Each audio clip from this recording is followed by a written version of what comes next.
Aproveitei alguns minutos dos dramas absolutos dos poetas do sertão.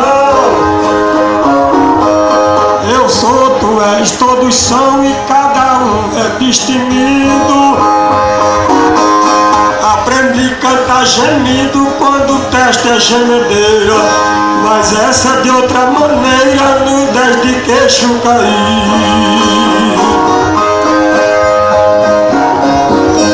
Eu já enfrentei barreira em lugar aonde eu canto, mas aqui eu me garanto, só com essa brincadeira.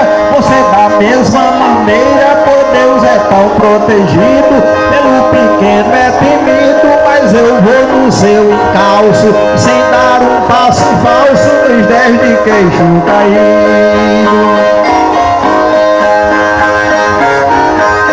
Eu pra cantar me realço, boto a viola no peito, passo repente bem feito, honro o sapato que calço. Provo que eu nunca fui falso como mulher pra marido, e pra repentista querido que se abanca do meu lado, eu dou conta do recado no 10 de queixo cair.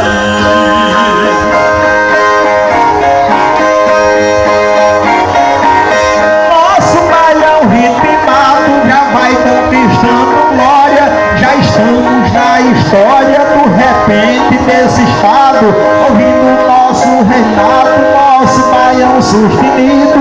Lá fora quem é querido e tá conhecendo a gente, diz ali tem bom repente, nos 10 de queixo caído.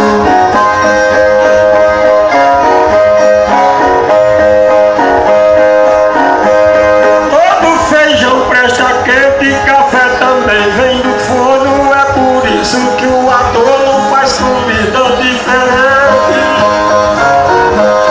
O bebedor de aguardente faz papel que é proibido, mas eu também não duvido, porque já bebi também, e quando eu bebo canto bem, um 10 de queixo cair. A linha presta pra o trem, o ar é pra o avião, o mar pra navegação, o amor para o bem. Quem vive distante tem saudade de alguém querido, quem vive no alarido vive sentindo uma dor, e quem sente mal de amor, dos 10 de queixo caído.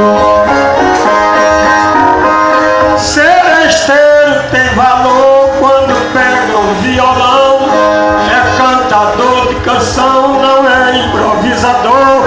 Cantar como cantador que por aí tem vivido, Miguel Bezerra nascido no Nordeste brasileiro, repentista o tempo inteiro, no 10 de queixo cair.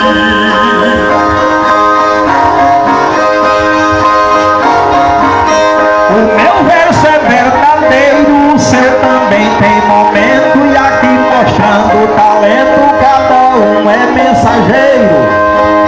O Nordeste brasileiro tem poeta conhecido, mas aqui nesse sentido, mostrando voz e CD, só canta eu e você, nos 10 de queixo caído. Os funkeiros que não cantam, os segredos que adiantam para mim nem para você. Eu tô vendendo CD, mas é CD garantido, não é de grito exprimido, é de verso que se aflora.